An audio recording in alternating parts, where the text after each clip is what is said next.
마냥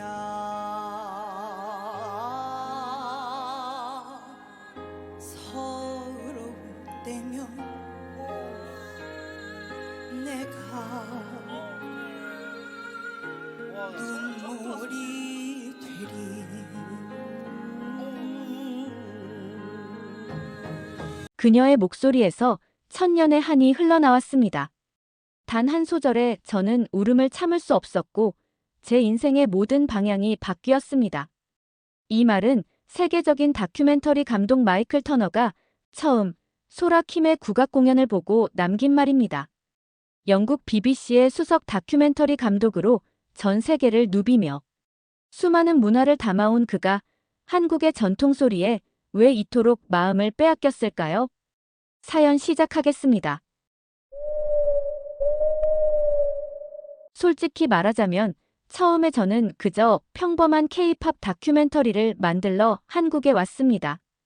2023년 초 BBC에서 글로벌 음악 현상 K-팝의 비밀이라는 다큐멘터리 시리즈 제작을 맡게 되었죠.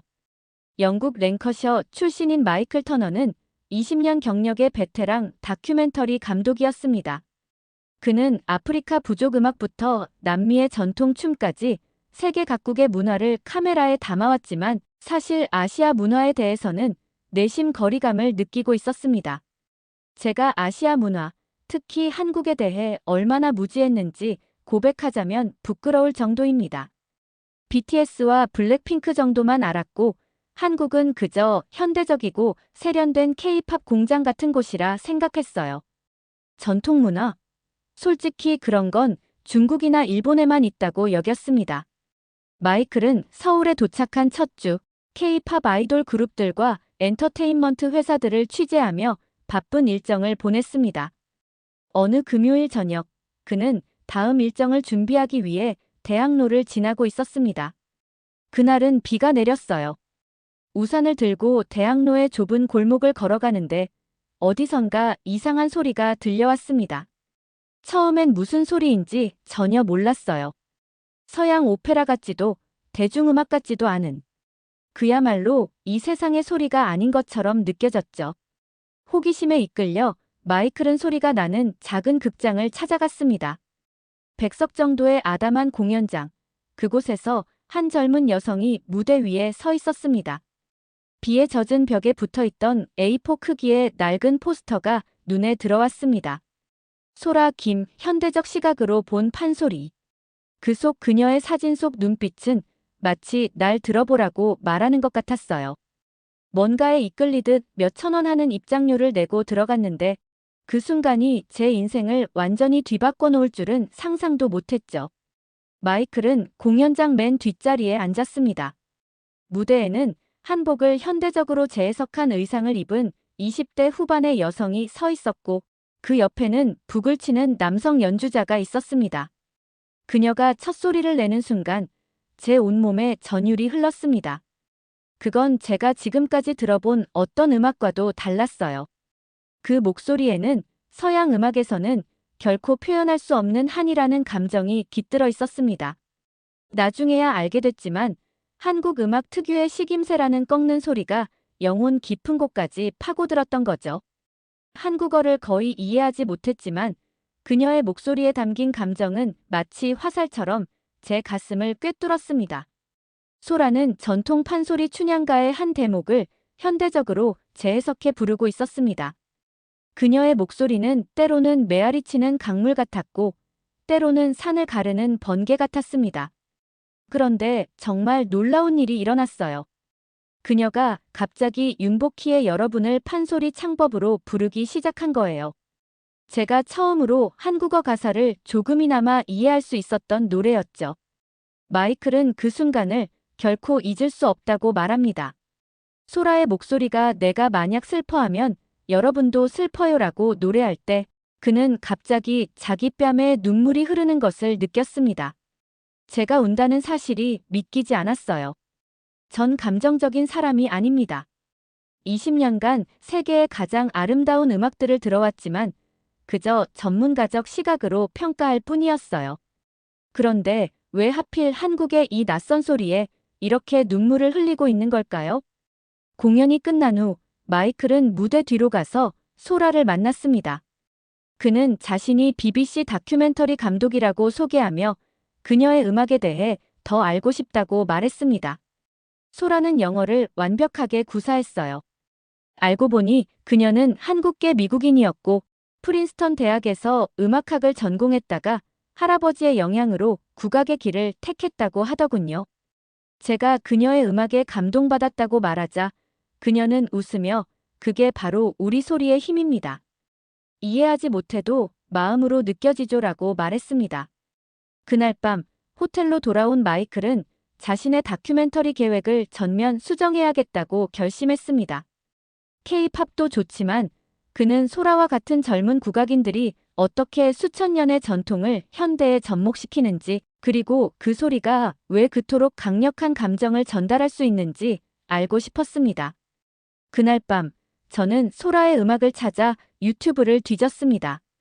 그녀가 미국 MBC의 더 보이스에 출연해 심사위원들을 경악시켰던 영상, 그리고 그녀의 할아버지인 김도산 명창과 함께 부르는 판소리 영상을 찾았죠. 그 순간 저는 깨달았습니다. 내가 지금까지 얼마나 큰 문화적 보물을 놓치고 있었는지를. 마이클은 다음 날 아침 일찍 BBC 런던 본사에 전화를 걸어 다큐멘터리의 방향을 바꾸고 싶다고 설득했습니다. 처음에는 거절당했지만 그가 촬영한 소라의 공연 일부를 보내자 본사에서도 흥미를 보였습니다. 다음 날 아침 손에 땀이 흥건했습니다. 내가 지금 뭘 하려는 거지? 하는 의문이 들었지만 소라의 목소리가 머릿속을 떠나지 않았어요. 밤새 유튜브에서 찾은 그녀의 공연 영상 몇 개를 편집해 본사에 보냈죠. 숨막히는 기다림 끝에 드디어 승인 전화가 왔습니다. 그렇게 해서 소리의 발견이라는 새로운 다큐멘터리 프로젝트가 시작되었습니다. 그 순간이 제 인생의 방향을 완전히 바꿔놓을 줄은 그때는 정말 상상도 못했습니다. 소라를 처음 만나고 2주 동안 저는 그녀의 음악 세계에 완전히 빠져들었습니다. 우리의 첫 공식 인터뷰는 인사동의 전통 찻집에서 이루어졌죠. 마이클은 그날의 기억을 생생하게 떠올립니다. 오래된 한옥을 개조한 찻집에서 전통차를 마시며 소라와 나눈 대화는 그에게 새로운 세계를 열어주었습니다. 처음에 제가 던진 질문은 아주 기본적인 것이었어요. 어떻게 한국계 미국인으로서 국악의 길을 선택하게 되었냐고요. 그런데 그녀의 대답은 제 예상을 뛰어넘었습니다. 소라는 자신의 이야기를 차분하게 들려주었습니다. 그녀는 뉴저지에서 태어나 자랐고 어린 시절에는 클래식 피아노를 배웠습니다.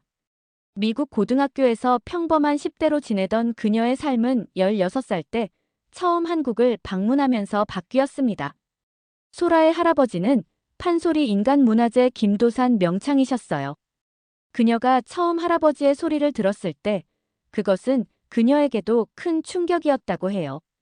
피아노 앞에서 베토벤과 모차르트를 연주하던 소녀가 갑자기 수백 년의 역사를 가진 자신의 뿌리 음악과 마주친 거죠. 소라는 마이클에게 그때의 느낌을 이렇게 표현했습니다. 그건 마치 내 안에 잠들어 있던 무언가가 깨어나는 느낌이었어요. 할아버지의 소리는 제가 이해할 수 없는 언어였지만 동시에 제 DNA 속에 흐르는 무언가였죠. 대학에서 음악을 전공하던 소라는 방학 때마다 한국을 찾아 할아버지에게 판소리를 배우기 시작했습니다. 미국 친구들이 휴가를 즐길 때 그녀는 새벽부터 밤까지 소리를 연습했습니다. 할아버지는 정말 엄격하셨어요. 첫 해에는 발성 연습만 시키셨죠. 미국에서 왔다고 특별 대우는 없다고 하셨어요.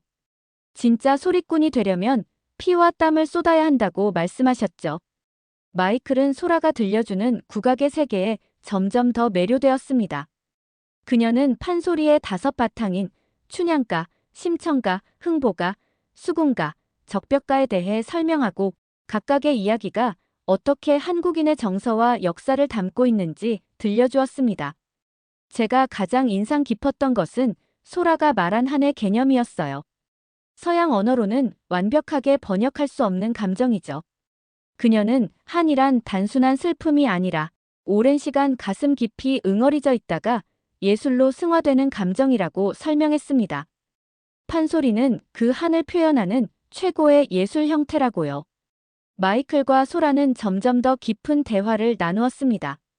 소라는 국악의 기법적인 측면뿐만 아니라 자신이 왜 국악의 현대화에 관심을 갖게 되었는지도 설명했습니다. 할아버지는 전통을 고수하셨지만 저는 판소리가 박물관의 유물이 아닌 살아 숨쉬는 예술이 되어야 한다고 믿었어요.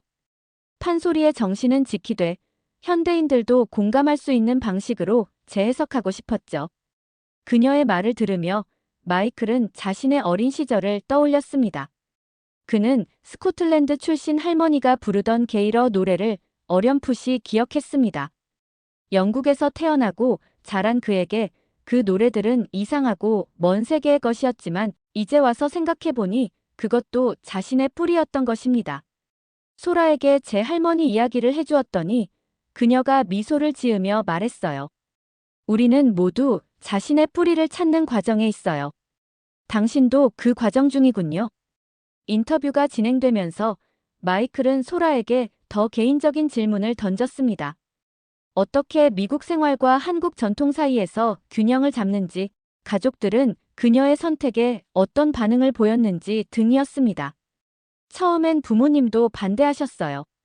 프린스턴을 나온 사람이 판소리하면 밥이나 먹고 살 수 있겠냐고요. 미국에서 태어난 한국계 부모님들의 전형적인 반응이었죠. 하지만 제가 국악으로 미국 MBC 더 보이스에 출연해서 주목받은 후에는 생각이 바뀌셨어요. 소라는 마이클에게 자신의 핸드폰을 건네며 그 영상을 보여주었습니다. 2019년 더 보이스 오디션에서 그녀는 판소리 창법으로 아델의 롤링 인 더 딥을 불러 심사위원들을 경악시켰고 모든 심사위원이 그녀를 선택하는 진귀한 일이 벌어졌습니다. 그 뒤로 미국에서 공연 요청이 쏟아졌어요. 하지만 저는 더 깊이 배우고 싶어서 한국에 왔죠. 할아버지가 돌아가시기 전에 진짜 소리를 이어받고 싶었거든요. 그녀의 말에 마이클은 깊은 감동을 받았습니다. 편안한 미국 생활을 뒤로하고 더 험난한 길을 선택한 그녀의 용기가 놀라웠습니다. 인터뷰가 끝날 무렵 소라가 저를 어디론가 초대했어요. 내일 아침 일찍 시간 있으세요? 진짜 소리가 어떻게 만들어지는지 보여드릴게요. 저는 물론 즉시 수락했죠. 이튿날 아침 5시 마이클은 소라가 알려준 주소로 향했습니다. 그곳은 북한산 자락의 작은 사찰이었습니다. 새벽 안개가 산을 감싸고 있었어요. 사찰 앞에 도착하니 소라가 이미 와 있었고 간단한 인사 후 그녀를 따라 산으로 올라갔습니다. 약 30분 정도 걸었을까요? 작은 폭포 앞에 도착했습니다. 그곳에서 소라는 마이클에게 판소리 수련의 핵심인 수박장단을 설명했습니다. 전통적으로 소리꾼은 폭포 앞에서 소리를 내어 폭포. 소리보다 더 큰 소리를 낼 수 있을 때까지 연습한다는 것이었습니다. 소라가 갑자기 폭포를 향해 소리를 내기 시작했어요. 차가운 새벽 공기 속에서 그녀의 소리는 점점 더 커져갔고 마침내 폭포 소리를 덮을 정도가 되었습니다. 그 순간 제 온몸에 소름이 돋았어요. 이것이 진짜 한국의 소리구나 하는 깨달음이 왔죠. 연습을 마친 후 그들은 산에서 내려와 근처 전통 찻집에서 아침을 먹었습니다. 소라는 마이클에게 앞으로의 계획을 들려주었습니다. 저는 전통과 현대 사이에서 균형을 찾고 있어요. 할아버지의 소리를 지키면서도 제 세대의 언어로 그것을 표현하고 싶어요. 쉽지 않은 도전이지만 누군가는 해야 할 일이라고 생각해요. 소라의 담담하면서도 확고한 신념에 마이클은 감명받았습니다. 그녀에게 국악은 단순한 음악 장르가 아니라 자신의 정체성과 연결된 중요한 부분이었습니다. 이틀간의 인터뷰와 경험을 통해 저는 한국 전통 음악이 얼마나 깊고 풍부한지 조금이나마 이해하게 되었습니다. 그리고 이런 음악을 현대화하고자 하는 소라의 열정에 감동받았죠. 이제 저는 그녀의 이야기를 더 깊이 파고들어 서양 세계에 알리고 싶었습니다. 마이클은 BBC 본사에 2번째 보고서를 보냈습니다. 이번에는 소라의 인터뷰 영상과 함께 폭포 앞에서 소리를 내는 장면도 포함시켰습니다. 본사의 반응은 열광적이었고, 이 다큐멘터리가 단순한 음악 소개를 넘어 더 깊은 문화적 교류의 이야기가 될 것이라는 확신이 들었습니다. 그때는 몰랐지만 이것은 단지 시작에 불과했습니다. 소라와 국악을 통해 저는 한국 문화의 매력에 더 깊이 빠져들게 될 것이었고, 그 과정에서 제 자신도 변화하게 될 것이었습니다. 소라와 국악에 대해 알면 알수록 저는 더 큰 의문이 들었습니다. 왜 이토록 아름답고 깊은 예술이 세계적으로 널리 알려지지 않았을까? 그 질문에 대한 답을 찾는 과정은 결코 순탄치 않았습니다. 마이클은 소라의 국악 여정이 결코 쉽지 않았음을 알게 되었습니다. 그녀는 한국계 미국인으로서 양쪽 문화 사이에서 끊임없이 갈등했습니다. 우리는 서울의 한 재즈바에서 세 번째 인터뷰를 진행했어요. 그곳은 소라가 종종 퓨전 국악 공연을 하는 장소였죠. 그날 그녀는 평소보다 조금 지쳐 보였습니다. 소라는 마이클에게 최근 겪은 어려움을 털어놓았습니다. 그녀는 전통 국악계와 현대음악계 양쪽에서 모두 완전한 인정을 받지 못하고 있었습니다. 전통 국악을 하는 선배님들은 제가 전통을 훼손한다고 비판해요. 판소리를 팝송처럼 부르면 어떻게 정신을 이어갈 수 있느냐고요. 반면 대중음악 쪽에서는 제 음악이 너무 어렵고 접근하기 어렵다고 말합니다. 양쪽 모두에게 이방인 같은 느낌이죠. 마이클은 소라의 좌절감에 깊이 공감했습니다. 혁신을 시도하는 사람들이 종종 마주하는 저항과 고립은 어느 문화권에서나 비슷했습니다. 그런데 더 놀라운 것은 소라가 미국에서도 비슷한 경험을 했다는 거였어요. 그녀가 처음 미국 음악 프로듀서들에게 자신의 음악을 들려주었을 때 대부분은 고개를 저었다고 합니다. 소라는 그때의 기억을 생생하게 들려주었습니다. 한 유명 프로듀서가 저에게 말했어요. 당신 목소리는 좋지만 이건 너무 동양적이야. 미국 청중들은 이해하지 못할 거야. 그 말이 제 가슴을 찔렀어요. 마치 제 정체성 자체를 부정당한 느낌이었죠. 소라는 그 좌절을 딛고 자신만의 길을 개척해 나갔습니다. 미국에서 소규모 공연을 시작하고 유튜브에 자신의 음악을 올리기 시작했습니다. 처음엔 조회수가 거의 없었어요. 가끔 한국 교포들이나 특이한 음악을 찾는 사람들만 제 영상을 봤죠. 하지만 포기하지 않고 계속 올렸어요. 그러다 2년 전 제가 판소리로 재해석한 빌리 아일리시의 배드가이가 갑자기 바이럴 영상이 되었어요. 그 영상은 일주일 만에 500만 뷰를 돌파했고 빌리 아일리시 본인도 소셜미디어에 공유하며 극찬했습니다. 하지만 성공 뒤에는 더 큰 도전이 기다리고 있었습니다.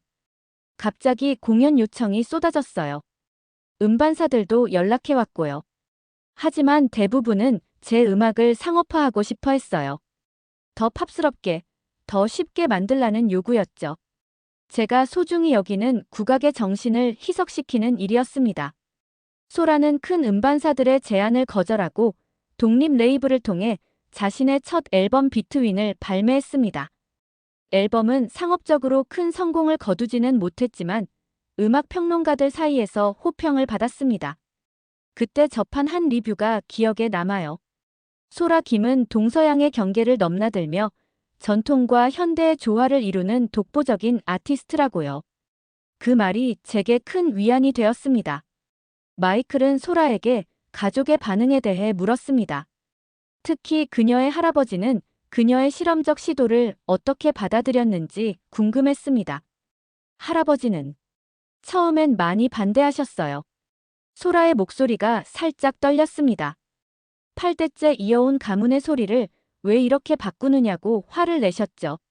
하지만 제가 진심으로 국악을 사랑하고 그것을 지키기 위해 노력한다는 것을 아셨을 때 조금씩 인정해 주셨어요.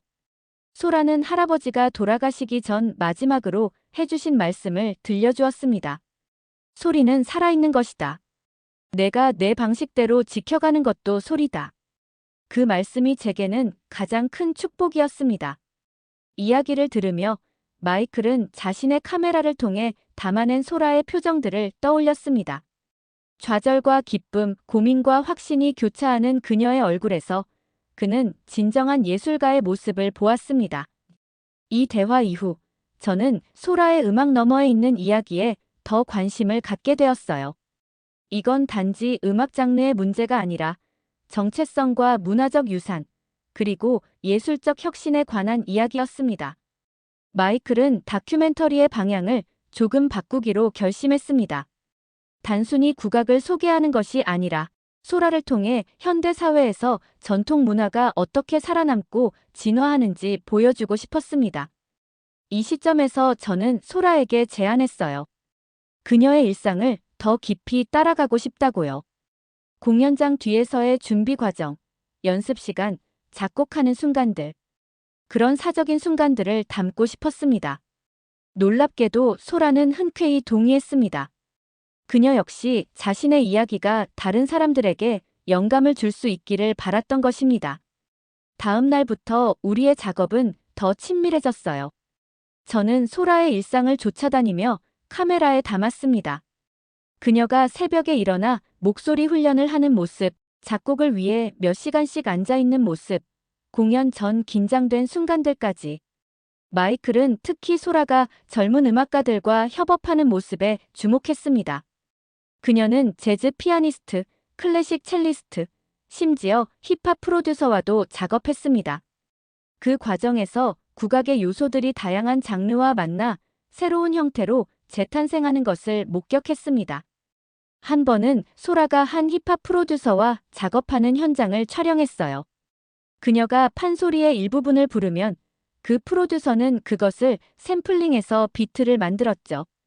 그 결과물은 놀라웠습니다.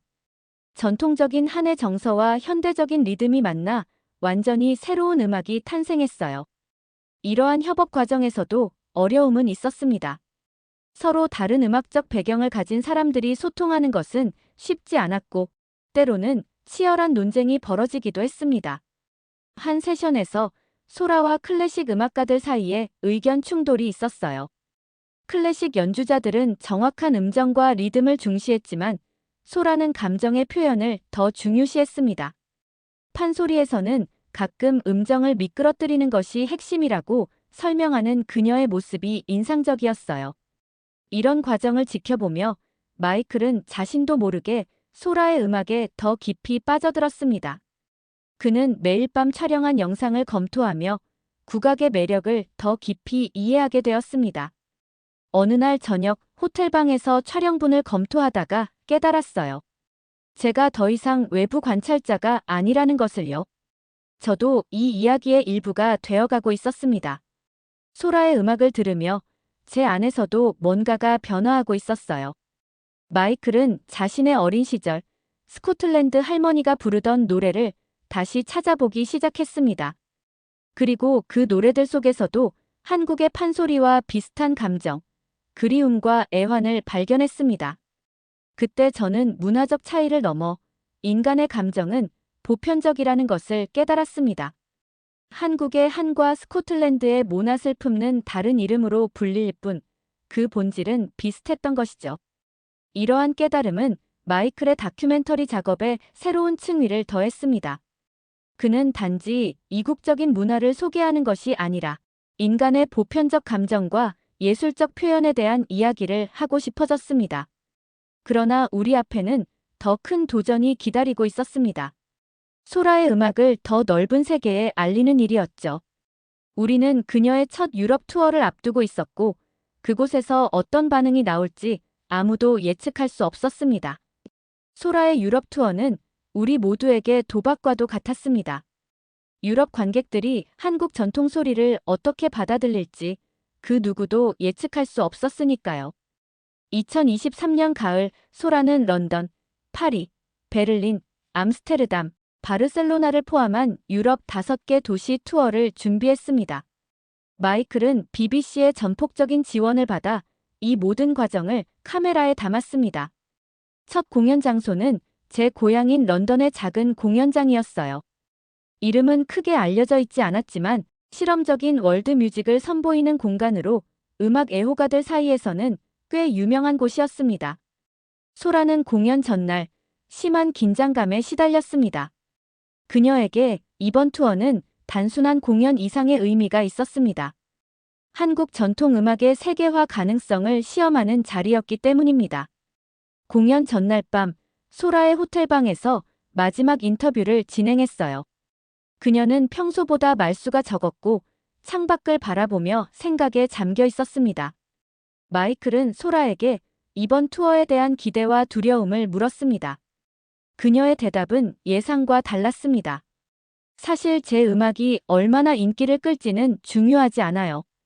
저는 그저 우리 소리의 아름다움을 세계에 알리고 싶을 뿐입니다.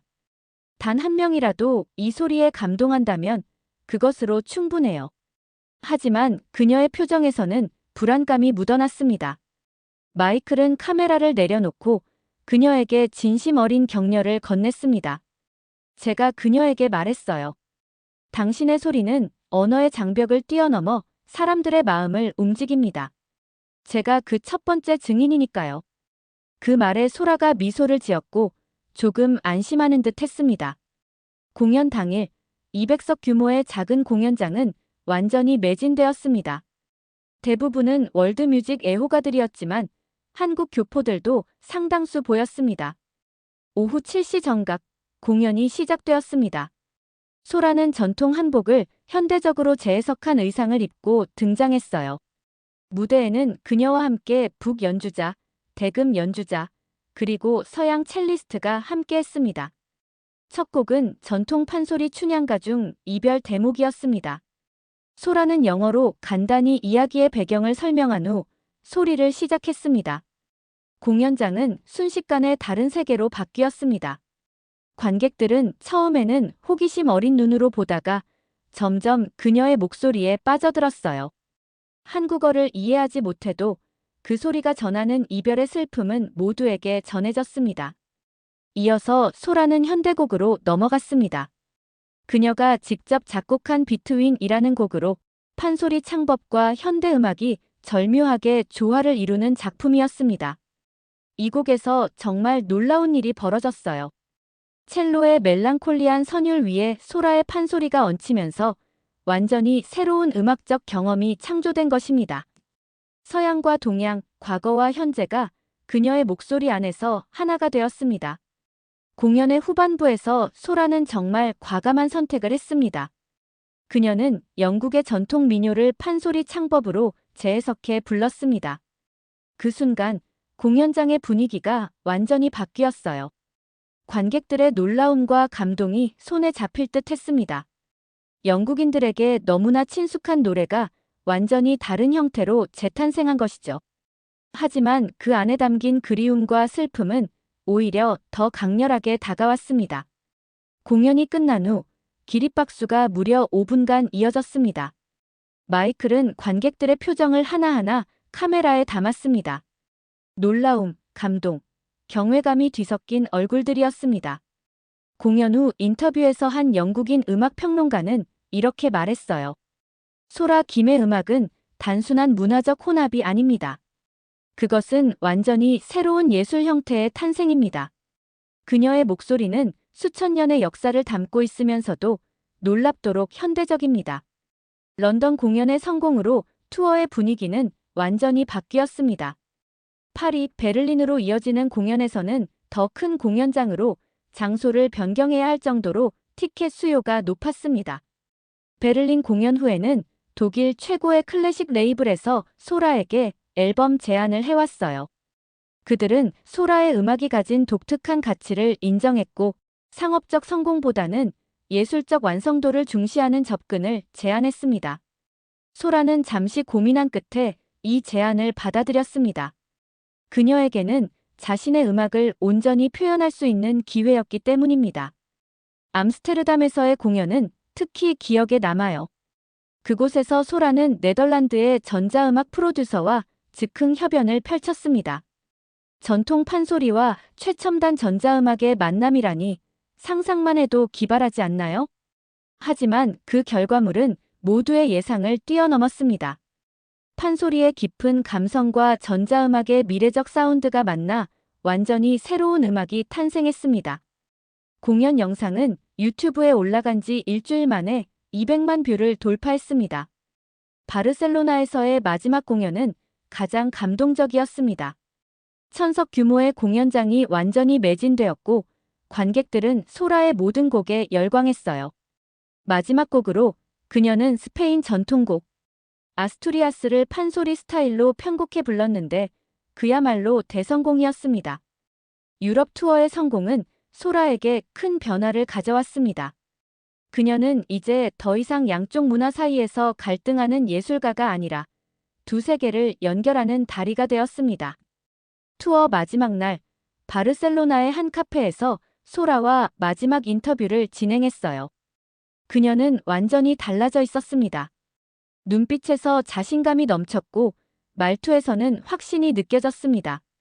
소라는 이번 투어를 통해 깨달은 점을 마이클에게 들려주었습니다. 이제 저는 제가 어디에 속하는지 알게 되었어요. 저는 경계에 서 있는 사람입니다. 그리고 그곳이 바로 제가 있어야 할 곳이죠. 서로 다른 세계를 연결하는 것, 그것이 제 소리의 역할입니다. 마이클도 이 투어를 통해 중요한 깨달음을 얻었습니다. 그는 소라의 음악을 통해 문화적 교류가 얼마나 강력한 힘을 가질 수 있는지 목격했습니다. 저는 제 다큐멘터리가 단순한 음악 기록을 넘어 문화 간 이해와 소통에 관한 이야기가 되길 원했습니다. 소라의 음악이 보여준 것처럼 우리는 서로의 문화를 존중하고 배우면서 더 풍요로운 예술을 창조할 수 있으니까요. 유럽 투어의 성공 이후 BBC는 마이클의 다큐멘터리에 더 많은 지원을 약속했습니다. 그들은 이 프로젝트가 단순한 음악, 다큐멘터리를 넘어 문화적 대화에 관한 중요한 작품이 될 것이라고 믿었습니다. 이 시점에서 저는 소라에게 또 다른 제안을 했어요. 한국으로 돌아가서 그녀의 뿌리를 더 깊이 탐구하고 싶다고요. 국악의 발생지, 판소리의 역사적 장소들을 방문하고 싶었습니다. 소라는 기쁘게 동의했고 그들은 유럽 투어를 마치고 함께 한국으로 향했습니다.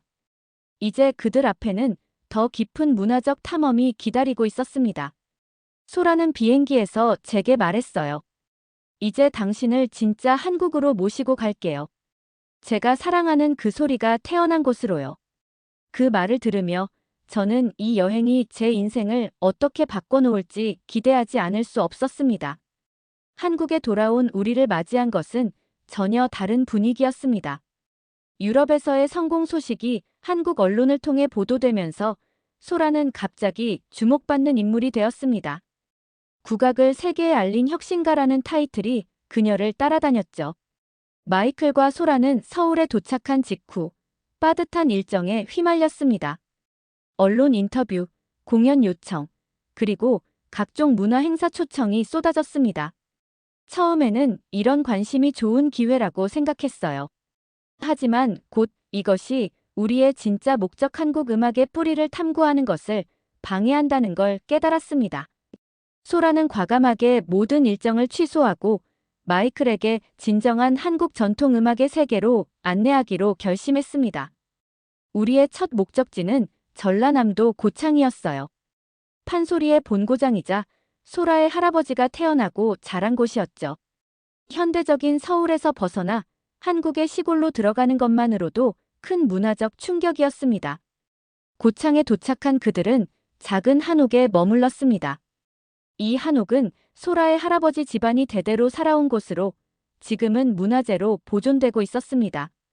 그곳에서 우리는 소라의 큰이 못벌되는 분을 만났어요. 83세의 이 할머니도 판소리 명창이셨고 소라에게 많은 가르침을 주신 분이었습니다. 할머니는 마이클을 위해 특별히 짧은 소리를 들려주셨습니다. 그것은 심청가의 한 대목으로 심청이 아버지를 위해 인당수에 몸을 던지는 장면이었습니다. 할머니의 소리는 말로 표현하기 어렵습니다. 그 목소리에는 삶의 무게와 지혜가 깃들어 있었어요. 83세의 나이에도 불구하고 그 소리는 젊은 소라보다 더 강렬하고 깊었습니다. 소라는 마이클에게 할머니의 소리를 번역해주며 판소리에 담긴 이야기와 감정을 설명했습니다. 그 과정에서 마이클은 판소리가 단순한 노래가 아니라 한 민족의 역사와 정서가 담긴 종합예술임을 깨달았습니다. 다음 날, 우리는 이른 아침부터 근처 산으로 올라갔어요. 소라의 할아버지가 젊은 시절 수련했던 폭포를 찾아서요. 2시간가량의 등산 끝에 우리는 작지만 아름다운 폭포에 도착했습니다.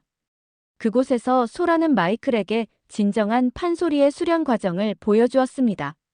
전통적으로 소리꾼들은 폭포 소리보다 더 큰 소리를 낼 수 있을 때까지 이곳에서 연습했다고 합니다. 소라가 폭포를 향해 소리를 내기 시작했을 때 저는 온몸에 소름이 돋았습니다. 그녀의 목소리는 폭포 소리와 어우러지면서 마치 자연의 일부가 된 것 같았어요. 그것은 단순한 노래가 아니라 자연과의 대화였습니다. 이 경험은 마이클에게 깊은 인상을 남겼습니다. 서양 음악이 주로 실내에서 악기와 함께 발전해온 반면 판소리는 자연 속에서 인간의 목소리만으로 발전해온 예술이었습니다. 산에서 내려온 후 우리는 전통 판소리 학교를 방문했어요.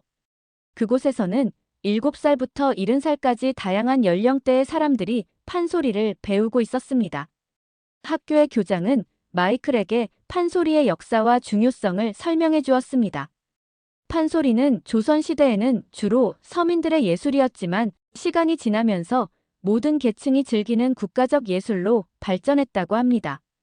가장 놀라웠던 것은 이 학교에서 외국인 학생들도 볼 수 있었다는 점이에요. 미국, 프랑스, 캐나다에서 온 학생들이 한국 학생들과 함께 판소리를 배우고 있었습니다.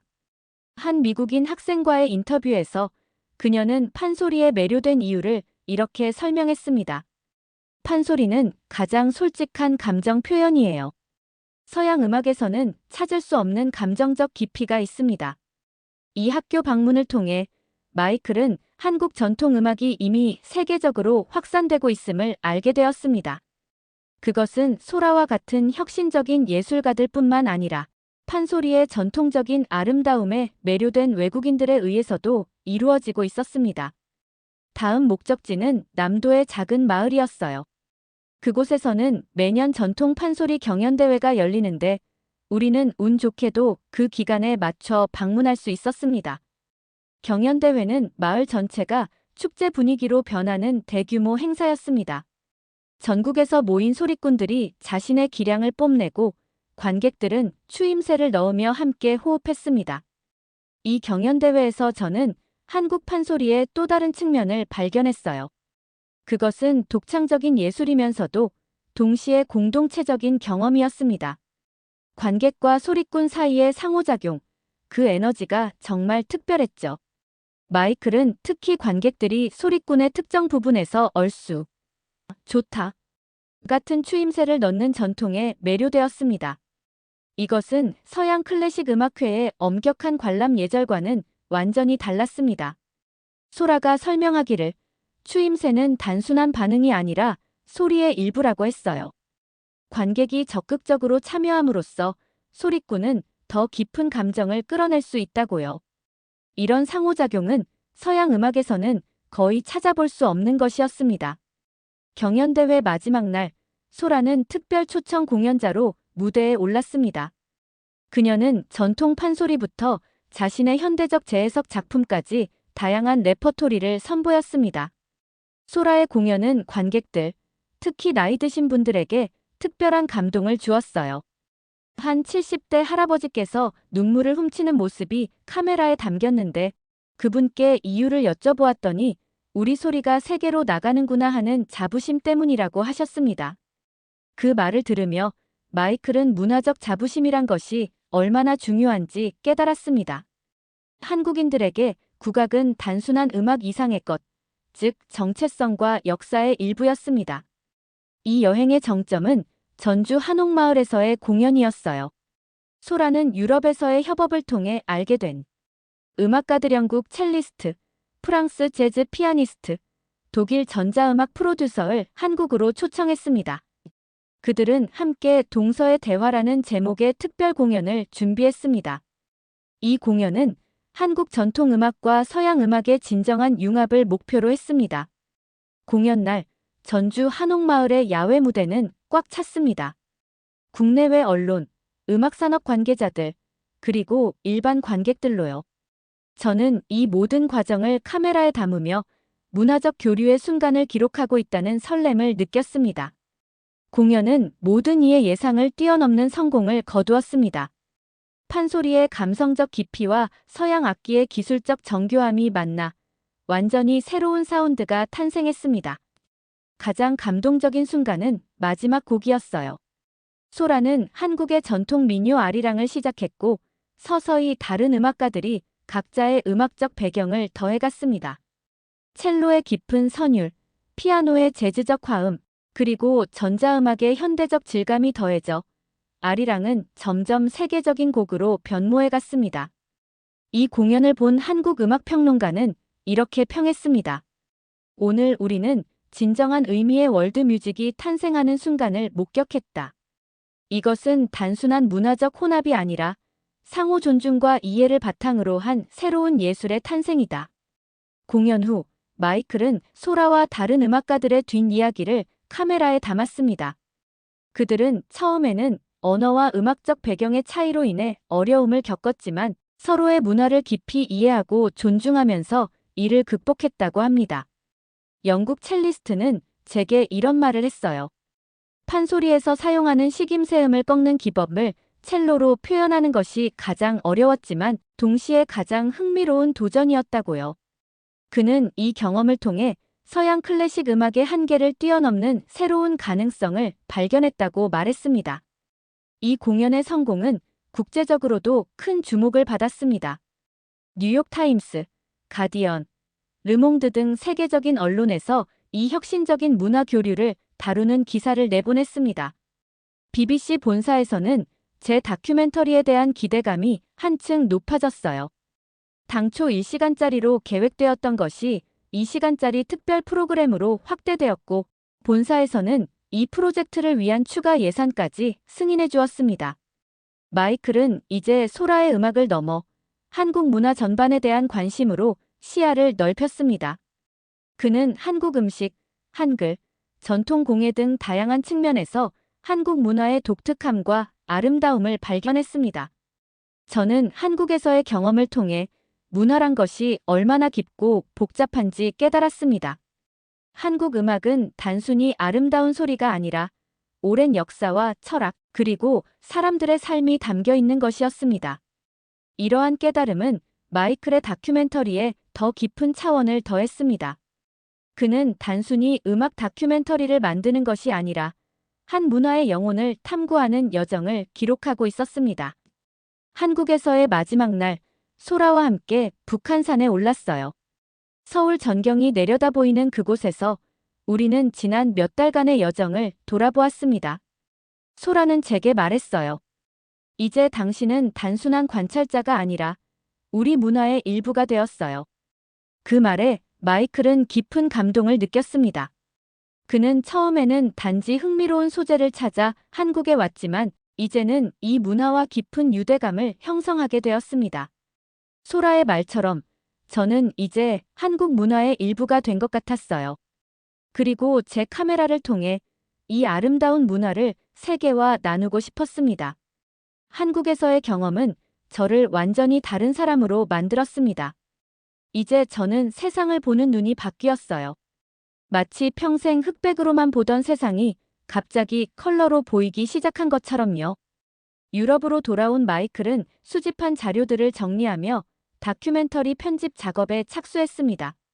하지만 그의 마음속에는 여전히 한국에서의 경험이 생생하게 남아있었고 무언가 더 할 일이 남아있다는 느낌을 지울 수 없었습니다. 편집실에서 며칠을 보내고 있던 중 갑자기 깨달음이 왔어요. 저는 소라의 이야기를 담은 다큐멘터리를 완성하는 것만으로는 부족하다고 느꼈습니다. 제가 경험한 문화적 충격과 변화를 더 많은 사람들과 나누고 싶었어요. 마이클은 BBC 국제부 담당자를 만나 한국 전통 문화 전반에 관한 시리즈 기획을 제안했습니다. 국악뿐만 아니라 한글, 한식, 한복, 전통 공예 등 한국 문화의 다양한 측면을 다루는 프로젝트였습니다. 처음에 담당자는 회의적이었어요. 아시아 문화 시리즈는 시청률이 보장되지 않는다는 이유였죠. 하지만 제가 촬영했던 소라의 공연 영상과 한국 전통 문화 스케치들을 보여주자 그의 태도가 바뀌기 시작했습니다. 결국 BBC는 한국 숨겨진 보물이라는 제목의 4부작 시리즈를 승인했고 마이클은 다시 한국으로 향하게 되었습니다. 이번에는 소라뿐만 아니라 다양한 분야의 한국 문화 전문가들과 함께 작업하기로 했습니다. 두 번째 한국 방문은 첫 번째와는 완전히 달랐어요. 이제 저는 관광객이 아니라 한국 문화의 진정한 가치를 알고 있는 사람으로서 그곳을 바라보았습니다. 마이클은 이번 여행에서 소라를 다시 만났고 그녀는 기꺼이 다큐멘터리의 문화 가이드 역할을 맡아주었습니다. 그들은 함께 한국의 다양한 지역을 방문하며 각 지역의 독특한 문화적 특징들을 카메라에 담았습니다. 소라와 함께 경주를 방문했을 때의 경험은 정말 특별했어요. 불국사와 석굴암을 거닐며 소라는 제게 한국 불교 음악에 대해 설명해 주었습니다. 그리고 그날 저녁 한 작은 사찰에서 들은 법요식 불교 음악은 제 영혼을 정화하는 듯 했습니다. 마이클은 카메라를 내려놓고 그저 눈을 감고 그 음악에 몸을 맡겼습니다. 천년의 역사를 가진 범종 소리와 목탁 소리, 그리고 승려들의 연불 소리가 어우러져 만들어내는 영적인 분위기는 그에게 깊은 인상을 남겼습니다. 그 순간 저는 소리에 대한 새로운 이해에 도달했어요. 서양에서는 음악이 주로 아름다움이나 감정 표현을 위한 것이라면 한국의 전통 소리는 영혼과 우주와의 연결을 위한 것이기도 했습니다. 그것은 예술을 넘어 영적인 수행의 일부였죠.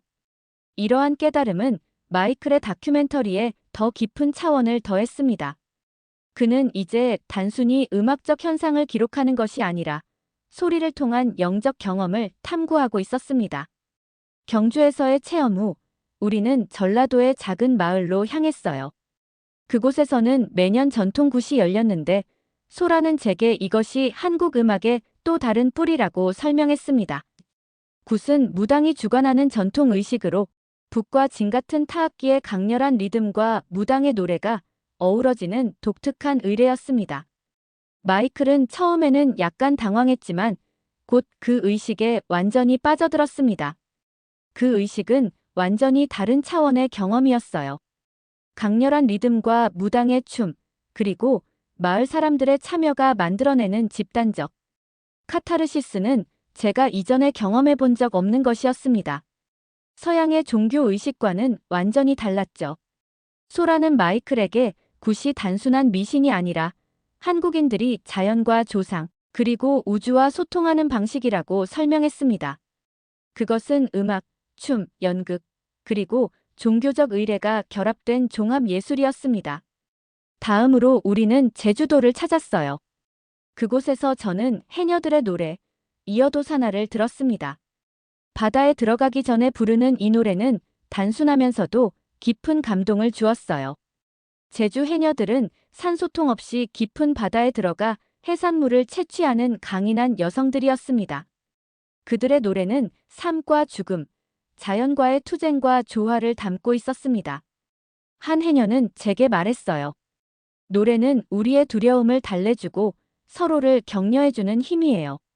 노래가 없다면 우리는 이 위험한 일을 할 수 없을 거예요. 그 말을 들으며 저는 음악의 진정한 힘에 대해 다시 한번 생각하게 되었습니다. 마이클은 점점 더 한국 문화의 다양성과 깊이에 매료되었습니다. 그는 소라와 함께 강릉의 단오제, 안동의 하회별신구 탈놀이, 남도의 판소리, 명창 대회 등 다양한 문화 행사를 방문했습니다. 안동 하회마을에서의 경험은 특히 기억에 남아요. 그곳의 전통 가옥에서 하룻밤을 묵으며 마을 어르신들과 함께 밤새 이야기를 나누었습니다. 그들이 들려준 옛날 이야기 속에는 한국인의 정서와 지혜가 담겨 있었어요. 다음 날 아침, 마이클은 일출과 함께 마을 뒷산에 올랐습니다. 그리고 그곳에서 한 노인이 부르는 아리랑을 들었습니다. 아침 안개 속에서 울려 퍼지는 그 선율은 마치 시간을 초월한 것 같았습니다. 그 순간 저는 문화란 것이 단순히 보고 배우는 것이 아니라 느끼고 경험하는 것임을 깨달았습니다. 한국 문화의 진정한 아름다움은 책이나 영상으로는 완전히 전달할 수 없는 직접 경험해야만 이해할 수 있는 것이었습니다. 이러한 깨달음은 마이클의 다큐멘터리 제작 방식을 바꾸었습니다. 그는 더 이상 객관적인 관찰자로서가 아니라 문화적 경험의 참여자로서 이야기를 전달하기 시작했습니다. 세 번째로 우리는 강원도 산골 마을을 찾았어요. 그곳에서는 매년 겨울 농악대회가 열렸습니다. 농악은 농사일을 하면서 부르던 전통음악으로 강렬한 타악기 리듬과 흥겨운 멜로디가 특징이었죠. 마이클은 처음에는 농악의 시끌벅적한 소리가 낯설었지만 점차 그 리듬에 몸을 맡기기 시작했습니다. 그리고 어느 순간 그는 자신도 모르게 마을 사람들과 함께 춤을 추고 있었습니다. 그 순간은 제 인생에서 가장 해방감을 느낀 순간 중 하나였어요. 모든 생각과 걱정을 내려놓고 그저 음악과 함께 흐르는 경험이었습니다. 저는 그때 진정한 신명이라는 것을 경험했죠. 소라는 마이클에게 신명이라는 개념을 설명해 주었습니다. 그것은 단순한 즐거움이 아니라 집단적 흥분과 일체감, 그리고 영적인 고양 상태를 의미했습니다. 농악은 바로 이 신명을 불러일으키는 강력한 도구였습니다. 마지막으로 우리는 서울로 돌아와 국립국악원에서 특별한 경험을 했습니다. 소라가 주최한 워크숍에서 저는 직접 장구와 대금을 배우는 기회를 가졌어요. 처음으로 장구를 두드리고 대금을 불어보는 경험은 마이클에게 큰 도전이었습니다. 서양 악기와는 완전히 다른 발성법과 연주 기법은 생각보다 훨씬 어려웠습니다. 첫 시간은 정말 좌절스러웠어요. 아무리 노력해도 대금에서는 삐걱거리는 소리만 나왔고 장구는 리듬을 전혀 유지할 수 없었습니다. 하지만 소라와 다른 선생님들은 인내심을 갖고 저를 가르쳐 주셨어요. 일주일간의 집중 워크숍을 통해 마이클은 기초적인 수준이지만 짧은 민요 한 곡을 대금으로 연주할 수 있게 되었습니다. 그리고 장구로는 간단한 장단을 칠 수 있게 되었습니다. 직접 악기를 배워보니 한국 음악의 깊이와 복잡성을 더 깊이 이해할 수 있었어요. 표면적으로 들을 때는 알 수 없었던 섬세한 뉘앙스와 기법들을 발견할 수 있었죠. 워크숍의 마지막 날, 모든 참가자들이 함께하는 작은 공연이 열렸습니다. 마이클은 생애 처음으로 한국 관객들 앞에서 대금 연주를 선보였습니다. 공연 전에는 너무 긴장했지만 막상 시작하니 모든 것이 자연스럽게 흘러갔어요. 실수도 많이 했지만 관객들은 오히려 더 크게 환호해 주셨죠. 그 순간 저는 한국 문화의 또 다른 측면, 바로 정이라는 것을 느꼈습니다. 소라는 마이클에게 정이란 한국인들의 독특한 정서로 깊은 유대감과 따뜻한 인간애를 의미한다고 설명했습니다. 그리고 그것은 한국 음악의 핵심 요소 중 하나였습니다. 이 모든 경험을 통해 저는 한국 문화에 대한 깊은 존경심을 갖게 되었어요. 그것은 단순히 이국적이고 아름다워서가 아니라 인간의 근본적인 감정과 영성을 표현하는 독특한 방식을 가지고 있었기 때문입니다. 마이클은 이제 자신의 다큐멘터리가 단순한 문화 소개가 아니라 진정한 문화적 이해와 교류의 도구가 되길 원했습니다. 그는 한국을 떠나기 전 소라와 함께 한강변에서 마지막 인터뷰를 진행했습니다. 소라에게 물었어요. 한국 음악의 본질은 무엇인가요? 그녀는 잠시 생각하더니 이렇게 대답했습니다. 그것은 삶 그 자체예요. 기쁨과 슬픔, 사랑과 이별, 탄생과 죽음. 모든 인간 경험이 소리에 담겨 있습니다. 우리는 소리를 통해 살아가고 소리를 통해 기억되죠.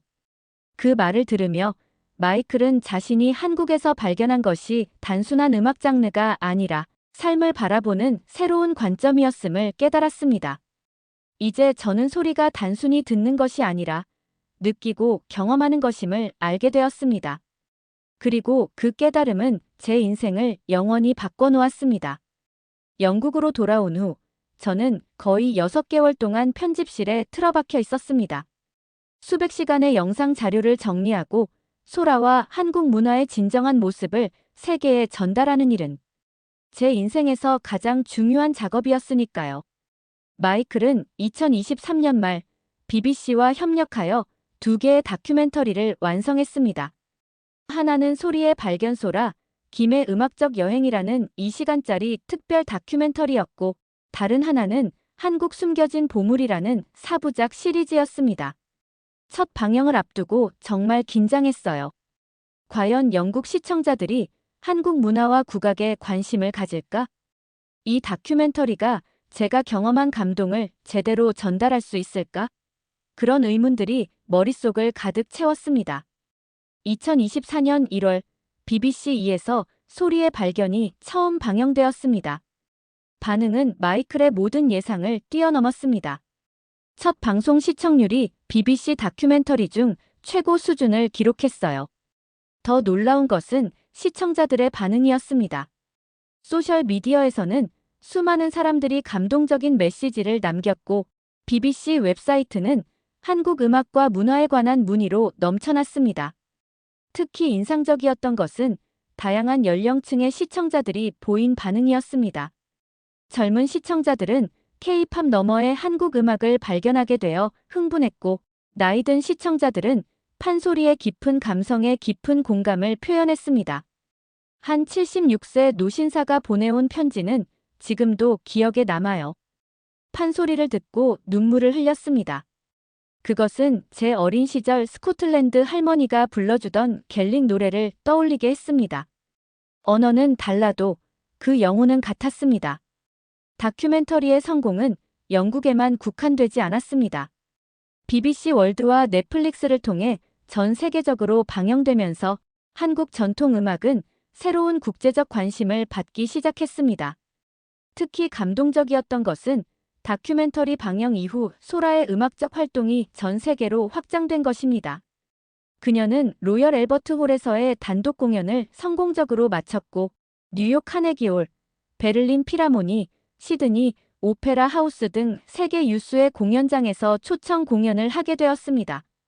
2024년 4월 소라는 독일 ECM 레이블에서 자신의 첫 국제 앨범 경계를 너머를 발매했습니다. 이 앨범은 판소리의 정통성을 유지하면서도 다양한 문화적 요소를 융합한 혁신적인 작품이었습니다. 앨범 출시 직후 저는 소라와 화상 통화를 했어요. 그녀는 기쁨에 넘쳐 보였습니다. 마이클, 당신이 아니었다면 이 모든 일이 불가능했을 거예요. 우리가 함께 만든 다큐멘터리가 저에게 이런 기회를 열어주었어요. 하지만 마이클은 자신의 공로를 부인했습니다. 그는 다큐멘터리가 단지 소라의 타고난 재능과 한국 문화의 아름다움을 보여주는 창구였을 뿐이라고 생각했습니다. 2024년 5월, 정말 놀라운 소식이 들려왔어요. 소라의 앨범이 그래미 월드뮤직 부문 후보에 올랐다는 것이었습니다. 한국 전통 음악을 기반으로 한 앨범이 그래미 후보에 오른 것은 역사상 처음이었죠. 이 소식은 한국 내에서도 큰 화제가 되었습니다. 한국 언론들은 일제히 소라의 성공을 대서특필했고, 문화체육관광부에서는 그녀를 한국 문화의 세계적 홍보대사로 임명했습니다. 그리고 더 놀라운 일이 벌어졌어요. 제 다큐멘터리 소리의 발견이 세계적인 다큐멘터리 영화제인 IDFA에서 대상을 수상한 것입니다. 심사위원들은 이 다큐멘터리가 문화적 경계를 넘어 인간의 보편적 감성을 탐구한 뛰어난 작품이라고 평가했습니다. 그들은 특히 마이클이 관찰자적 시점을 넘어 직접 문화에 참여하고 변화하는 모습을 담아낸 점을 높이 평가했습니다. 수상 소감을 말하면서 저는 오히려 제가 배운 것에 대한 감사함을 표현했어요. 이 다큐멘터리는 한국 문화에 대한 것이 아니라 한국 문화를 통해 제가 경험한 변화에 관한 것입니다. 그리고 그 변화는 계속되고 있습니다. 다큐멘터리의 성공 이후 마이클의 인생은 완전히 달라졌습니다. 그는 문화 다큐멘터리의 전문가로 인정받게 되었고, 세계 각국의 전통 음악을 다루는 새로운 시리즈를 기획하게 되었습니다. 하지만 가장 중요한 변화는 제가 이제 세상을 보는 시각이 완전히 바뀌었다는 점입니다. 저는 더 이상 문화를 표면적으로 관찰하지 않고 그 깊이와 영혼을 이해하려고 노력합니다. 그리고 그 모든 것은 한국에서 시작되었습니다. 2024년 가을, 마이클은 소라의 초청으로 다시 한국을 방문했습니다. 이번에는 국립국악원에서 열리는 특별 공연, 동서의 대화 세계와 소통하는 한국의 소리를 함께 제작하기 위해서였습니다. 이 공연은 정말 특별했어요.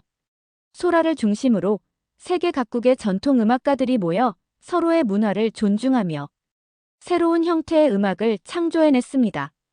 아프리카의 퍼커션, 인도의 시타르, 스코틀랜드의 백파이프, 중동의 우드와 한국의 판소리, 대금, 장구가 어우러진 소리는 그야말로 경이로웠습니다. 공연은 서울에서 시작해 부산, 전주, 제주 등 한국 전역을 순회했고 이후 도쿄, 베이징, 방콕, 뉴델리, 두바이, 이스탄불, 베를린, 파리, 런던, 뉴욕으로 이어지는 세계 투어로 확장되었습니다. 각 도시에서 공연은 현지 전통 음악가들과의 협업을 통해 새로운 형태로 발전해갔습니다. 그것은 단순한 음악 공연이 아니라 진정한 문화적 대화였습니다. 2025년 2월, 소라는 마침내 그래미 시상식에서 월드뮤직 부문상을 수상했습니다. 무대에 오른 그녀는 전 세계 수십억 명의 시청자들 앞에서 한국어와 영어를 번갈아가며 수상 소감을 말했습니다. 음악은 인간을 가장 깊이 연결하는 보편적 언어입니다. 한국의 소리가 세계인의 마음을 울릴 수 있다는 것을 증명할 수 있어 기쁩니다. 이 상은 저 혼자의 것이 아니라 수천 년 동안 한국의 소리를 지켜온 모든 분들과 함께 나누고 싶습니다. 그녀의 말에 청중들은 기립박수로 화답했습니다. 소라의 성공은 한국 문화 전반에 대한 세계적 관심으로 이어졌습니다. 판소리 학교에는 외국인 학생들이 몰려들었고 한국 전통 악기를 배우려는 외국인들이 급증했습니다. 더욱 놀라운 것은 이러한 관심이 일시적인 유행에 그치지 않고 진지한 문화적 교류로 발전했다는 점입니다. 세계 각국의 음악학교에서는 한국 음악과정이 개설되었고 유명 오케스트라들은 한국 전통 악기와의 협업을 시도하기 시작했습니다. 마이클은 이러한 변화를 지켜보며 자신이 작은 역할이나마 기여했다는 사실에 깊은 보람을 느꼈습니다. 2025년 4월, 저는 소라와 함께 새로운 프로젝트를 시작했어요. 세계의 소리 문화를 넘어선 대화라는 시리즈로 세계 각국의 전통 음악이 어떻게 현대 사회에서 살아남고 발전하는지를 탐구하는 내용이었습니다. 이 시리즈는 이미 BBC, 넷플릭스, 그리고 한국의 KBS가 공동 제작을 결정한 상태였고 전 세계적으로 큰 기대를 모으고 있었습니다. 평생 다큐멘터리 감독으로 일하면서 저는 많은 문화와 사람들을 만났습니다. 하지만 한국과 소라를 통해 경험한 변화는 그 무엇과도 비교할 수 없습니다. 저는 이제 단순한 관찰자가 아니라 문화적 대화의 참여자로서 세계가 서로를 더 깊이 이해하도록 돕고 싶습니다. 마이클의 이야기는 이제 새로운 장으로 접어들고 있었습니다. 그는 더 이상 혼자가 아니었습니다. 소라와 함께, 그리고 세계 각국에서 만난 음악가들과 함께 그는 문화적 경계를 넘어서는 새로운 소통의 가능성을 탐구하고 있었습니다. 오랜 여정 끝에 저는 깨달았습니다. 진정한 문화적 이해란 서로의 차이를 인정하고 존중하면서도 우리 모두를 연결하는 인간의 보편적 감성을 발견하는 것이라고요. 그리고 음악, 특히 한국의 소리는 그 연결의 가장 아름다운 다리가 될 수 있습니다. 소라의 음악은 이제 전 세계 음악계에 새로운 영감을 주고 있었고 마이클의 다큐멘터리는 문화적 대화의 중요성을 일깨우고 있었습니다. 그들의 협업은 단순한 전문적 관계를 넘어 깊은 우정과 상호 존중을 바탕으로 한 진정한 파트너십으로 발전했습니다. 2025년 여름, 소라와 저는 함께 DMZ 평화 콘서트를 기획했습니다. 남북한의 음악가들이 함께하는 이 공연은 분단의 상처를 음악으로 치유하는 것을 목표로 했습니다. 비록 정치적 현실로 인해 실현 가능성은 불확실했지만 우리는 음악의 힘을 믿었습니다. 그들의 꿈은 크고 담대했습니다. 그것은 단순히 음악을 통한 명성이나 성공이 아니라 소리를 통해 인간과 인간, 문화와 문화 사이의 벽을 허무는 것이었습니다. 소라가 종종 저에게 말했던 것처럼 진정한 소리는 귀로만 듣는 것이 아니라 마음으로 느끼는 것입니다. 그리고 저는 한국에서 그것을 배웠습니다.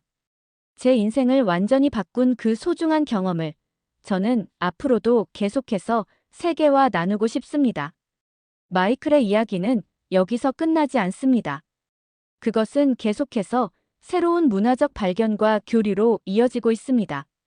그리고 그 모든 것의 시작점은 한 우연한 저녁에 들었던 판소리 한 소절이었습니다. 그날 밤, 비 내리는 서울의 작은 공연장에서 소라의 소리를 처음 들었을 때 제 인생이 이렇게 바뀔 줄은 상상도 못했습니다. 하지만 지금 돌이켜보면 그것은 운명 같은 만남이었습니다. 그리고 저는 그 운명에 깊이 감사합니다. 여러분, 마이클 터너와 소라 김의 놀라운 이야기는 여기서 끝이 납니다. 하지만 그들이 세계에 전한 한국 문화의 아름다움은 계속해서 울려 퍼지고 있습니다. 특히 우리 한국 문화가 가진 깊이와 아름다움이 얼마나 위대한지 다시 한번 확인할 수 있었습니다. 때로는 우리 자신보다 외국인들이 우리 문화의 가치를 더 생생하게 느끼고 깨닫기도 합니다. 마이클이 그랬던 것처럼요. 소라 김과 같은 젊은 세대가 전통을 지키면서도 새롭게 해석하고 세계와 소통하는 모습은 우리 문화의 미래에 대한 희망을 보여줍니다. 국악은 결코 박제된 유물이 아니라 지금도 살아 숨쉬며 세계와 대화하는 현재 진행형의 예술입니다. 여러분도 오늘 이 이야기에 감동하셨다면 주변에 널리 알려주세요. 그리고 기회가 된다면 국악 공연장을 한번 찾아보세요. 우리의 소리가 여러분의 마음에도 깊은 울림을 줄 것입니다. 마지막으로 오늘 영상이 마음에 드셨다면 구독과 좋아요 부탁드립니다. 다음 이야기에서는 또 다른 감동적인 한국 문화의 숨은 이야기로 찾아뵙겠습니다.